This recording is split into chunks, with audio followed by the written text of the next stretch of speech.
মধুপুর গ্রামের অতি দরিদ্র পরিবারের একমাত্র ছেলে ভূপেন। সে তার বয়স্ক বাবার সাথে একটি ছোট্ট কুটিরে থাকত। গোয়াল ঘরে থাকা একটি মাত্র গরুই ছিল তাদের একমাত্র সম্বল। ধবলি, তুই তো আমাদের একমাত্র সম্বল রে মা, কিন্তু তোরও তো বয়স হয়েছে, বল দুধ না দিলে আমাদের সংসার চলবে কি করে? বাবা, ও বাবা, আমরা ধবলিকে বাজারে বিক্রি করে আর একটা নতুন গরু আনলে কেমন হয়? যা বাবা যা, তাহলে তুই ধবলিকে বিক্রি করে আর একটা ভালো দুধওয়ালা গরু নিয়ে আয়। ভূপেন তার বাবার কথা মতো গরুটাকে বাজারে বিক্রি করার জন্য নিয়ে যায়। যাবার পথে একটা সাধু বাবার সঙ্গে ভূপেনের দেখা হয়। এই ছেলে, এই গরুটা নিয়ে তুমি কোথায় যাচ্ছ? গরুটার তো বয়স হয়েছে, তাই ও আর আগের মতো দুধ দেয় না, ওই জন্যই বাজারে বিক্রি করার জন্য নিয়ে যাচ্ছি। ও, এই ব্যাপার। তাহলে তুমি ওই গরুটা আমাকে দাও, বিনিময়ে আমি তোমাকে একটা সুন্দর আয়না দিচ্ছি। না না না না, ওই আয়না নিয়ে আমার কি হবে? আরে, এটা যে সে আয়না নয়, এটা হলো জাদুর আয়না। এই আয়না তোমাদের সব দুঃখ কষ্ট দূর করে দেবে। তারপর ভূপেন সাধু বাবার কথা বিশ্বাস করে গরুটার বদলে সেই আয়না নিয়ে বাড়ি ফিরে যায়। ভূপেন কোনো টাকা ছাড়াই বাড়ি ফিরে আসলে তার বাবা ভীষণ রেগে গিয়ে তাকে বলে, আরে হতভাগা, এ তুই কি করলি? কোনো টাকা ছাড়াই গরুটাকে বাজারে দিয়ে এলি? আরে আরে, এই আয়না দিয়ে কি হবে?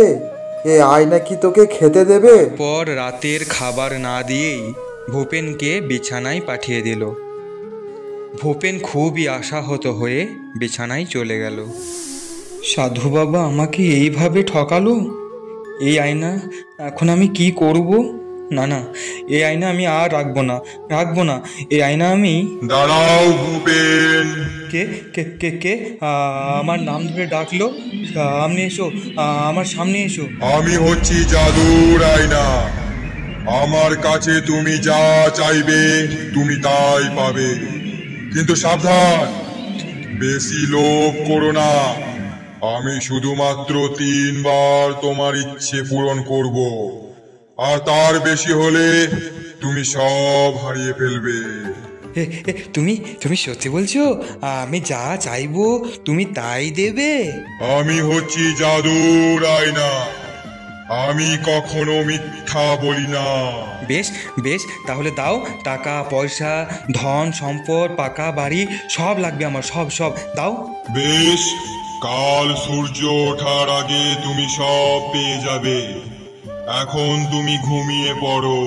ভূপেন খুশি মনে ঘুমিয়ে পড়ে এবং পরদিন সকালে উঠে দেখে, এ যে আমি নিজের চোখে বিশ্বাস করতে পারছি না। তাহলে সাধু বাবার কথাই ঠিক। জয় জয় সাধু বাবার জয়, জয় জয় জাদু আয়নার জয়। কি ভূপেন, এবার তুমি খুশি তো? হ্যাঁ জাদুর আয়না, আমি এখন ভীষণ ভীষণ ভীষণ খুশি। তাহলে বলো ভূপেন, এবার তোমার কি লাগবে? না জাদুর আয়না, আর আমার কিছুই লাগবে না। তুমি যা দিয়েছো তা দিয়ে আমাদের সারা জীবন ভালোভাবে চলে যাবে। তাহলে তুমি আমাকে এমন জায়গায় রেখে এসো যাতে কোনো দুষ্টু খারাপ মানুষের হাতে আমি না লাগি। তাহলে জাদু আয়না, তুমি বলে দাও এমন জায়গা কোথায় আছে যেখানে কোনো দুষ্ট মানুষ পৌঁছতে পারবে না? এই গ্রামের উত্তর দিশায় যে পাহাড় আছে, সেই পাহাড়ের উপর যে গুহা, তার মধ্যেই তুমি আমাকে রেখে এসো। তাই হবে জাদুর আয়না, কাল সকাল হবার সাথে সাথে সেই পাহাড়ের উদ্দেশ্যে রওনা হব এবং তোমাকে সেই গুহার মধ্যে সুরক্ষিতভাবে রেখে আসব। পরদিন সকাল হওয়ার সাথে সাথে ভূপেন জাদুর আয়না নিয়ে সেই পাহাড়ের উদ্দেশ্যে রওনা হয় এবং সেখানে পৌঁছে গুহার মধ্যে সেই আয়না রেখে আসে।